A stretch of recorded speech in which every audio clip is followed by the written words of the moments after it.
ሰላም ጤና ይስጥልኝ ውድ የቲጃብሻ ቻናል ቤተሰቦች እንዴት ናችሁ? ዛሬ በአዲስ ቪዲዮ ለህፃናትም ለአዋቂም የሚሆን ቆንጆ የሙዝ ጥብስ አሰራር ነው ይዤላችሁ የመጣሁት። በጣም ነው የምትወዱት። እስከ መጨረሻው ተከታተሉኝ። መልካም ቆይታ። እኔ ሁለት የበሰለ ሙዞች አዘጋጅቻለሁ። እሱም በመላጥ በደንብ አድርጌ በመጨፍለቂያ ጨፍልቀዋለሁ ማለት ነው።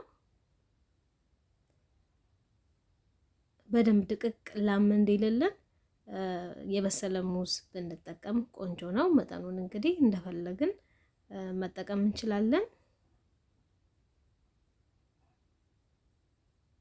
በሹካ ወይንም በእንደዚህ አይነት መጨፍለቂያ በደንብ አድርገን እናደቀዋለን።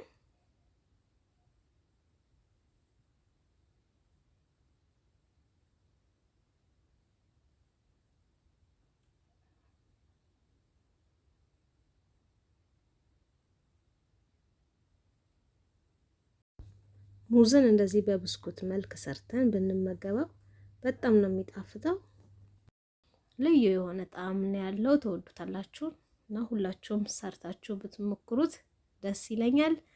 እዚህ ጋር እኔ አንድ የሻይ ማንኪያ ስኳር ተጠቅሜያለሁኝ። ስኳር እንግዲህ ካልፈለጋችሁ አለመጠቀም ይቻላል፣ ምክንያቱም ሙዙ ጣፋጭ ስለሆነ። እዚህ ጋር ኮርን ሜል አዘጋጅቻለሁኝ፣ የበቆሎ ዱቄት። እሱን እየጨመርኩኝ ያዘጋጀሁት የፈጨሁት ሙዝ ላይ በደንብ እንደዚህ እቀላቅለዋለሁ።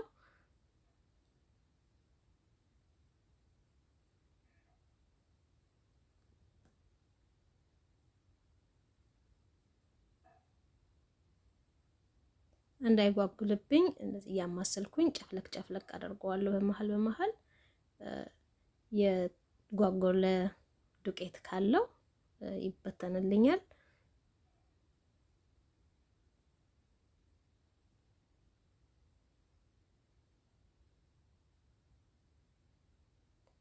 እያየን እንጨምራለን ዱቄታችንን።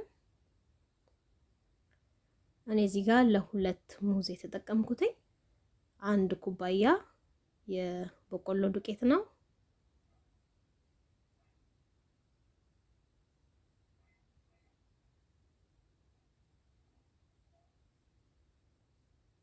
እንደምታዩት ትንሽ ላላ ቀጠን ብሏልና የቀረኝን ዱቄት ደግሞ ጨምርበታለሁ።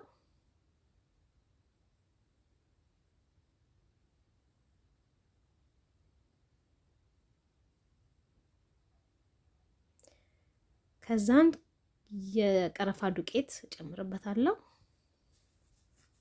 ጣዕሙን ቆንጆ ያደርግልናል የቀረፋ ዱቄት።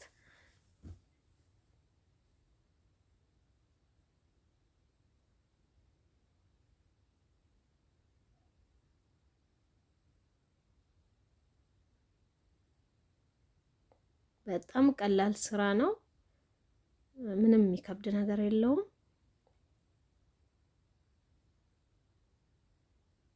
ማናችንም ሰርተን ሙዝን እንግዲህ በዚህ መልኩ ደግሞ ቤታችን መጠቀም እንችላለን። ምንም የሚከብደው ነገር የለም። አሁን በደንብ አዋህጀዋለሁ፣ ጨርሻለሁ። ከዛን ዘይቴን አግያለሁ። በፈለግነው አይነት ቅርጽ እያደረግን እንጠብሰዋለን።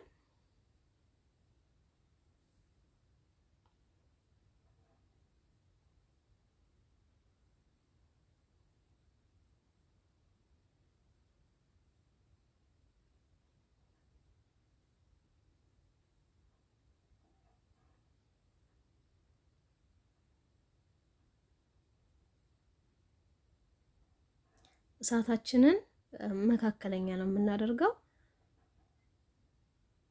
እንዳይያርብን መካከለኛ ላይ አድርገን ብንጠብስ ቆንጆ ነው። ቅርጽ ያወጣሁትኝ እንዲህ በመክፈል ነው። እየከፈልኩት ብድግ እያደረኩኝ ቁጭ አደርጋለሁ። በጣም ቀላል ነው። በፈለግነው በሌላም አይነት ቅርጽ አድርገን መስራት መጥበስ እንችላለን ማለት ነው።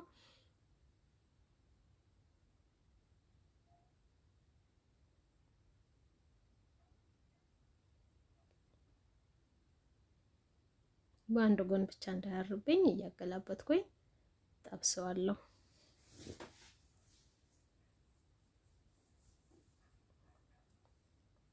እንደምታዩት ቆንጆ ከለር ይዟል፣ ቀላ ብሏል። አውጣዋለሁ። ይሄኛው በስሎልኛል።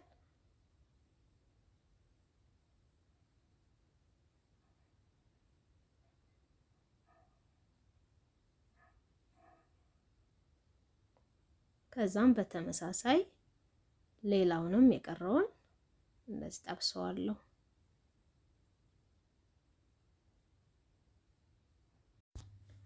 ለልጆች በጣም ይወዱታል ብዬ አስባለሁ። ሰርታችሁ ሞክሩት።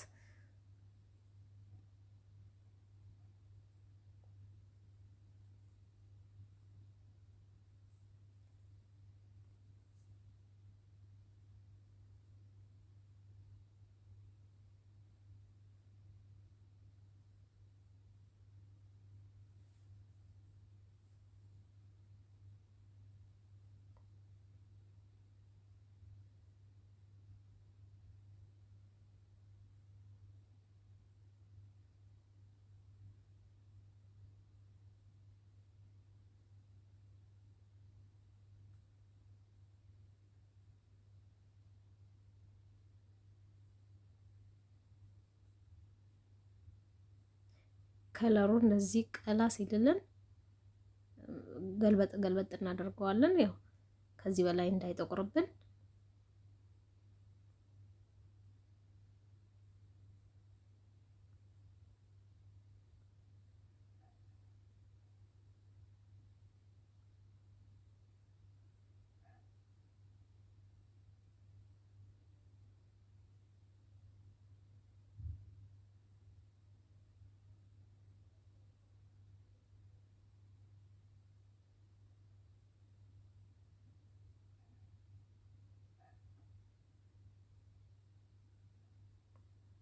አሁን ጨርሻለሁ።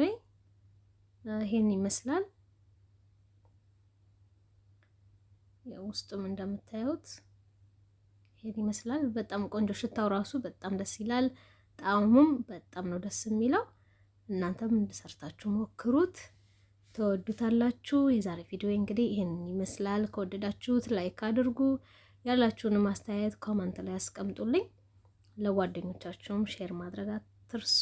ለሰብስክራይብ ያላደረጋችሁ ሰብስክራይብ በማድረግ የደውል ምልክቷን መጫን አትርሱ። ለዛሬ በዚያ በቃውኝ። በቀጣይ ቪዲዮ እስከምንገናኝ ሰላም ሰንብቱልኝ።